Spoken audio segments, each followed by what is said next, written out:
భయ గామి మూవీ మాత్రం box office collections లో అసలు వినలేదుగా. ఫస్ట్ డే రోజే వరల్డ్ వైడ్ గా 9 crore కలెక్షన్స్ వసూలు చేసింది. ఇదైతే విశ్వక్సేన్ కెరీర్ లో బెస్ట్ మూవీ అని చెప్పొచ్చు. ఎందుకంటే ఇతను తీసిన మూవీలో ఫస్ట్ డేలో ఇంత కలెక్షన్ ఏ మూవీకి కూడా రాలేదు. మార్చ్ 8వ తారీఖు 2 సినిమాలు రిలీజ్ అయ్యాయి.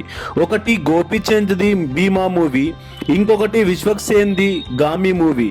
కానీ గామి మూవీ మాత్రం భీమాతో క్లాష్ చేసి ఎక్కువ కలెక్షన్ వసూలు చేసిందిగా. ఇక మూవీ టీం వాళ్ళు ఏమంటున్నారు అంటే ఇంకా ముందు ముందు రోజుల్లో ఈ సినిమా ఇంకా ఎక్కువ కలెక్షన్స్ తెచ్చి పెడుతుంది అని అంటున్నారు. ఈ మూవీలో అడ్వెంచరస్ మరియు సస్పెన్స్ థ్రిల్లర్ వల్ల జనాలు బాగా అట్రాక్ట్ అయ్యారు.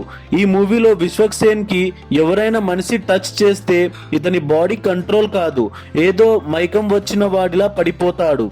ఇతని బాడీ కలర్ చేంజ్ అవుతుంది. సో విశ్వక్సేన్ ఇది శాపమా లేక ఏంటి అని బాధపడుతున్నప్పుడు ఒక అఘోర వేషంలో ఉన్న విశ్వక్సేన్ ను ఒక బాబా సలహా ఇస్తాడు. హిమాలయాల్లో ఒక మాలిపత్రం పెరుగుతుంది, అది ద్రోణగిరి పర్వతంలో ఉంటుంది. దాన్ని గుర్తుపట్టాలి అంటే అది మెరుస్తూ ఉంటుంది.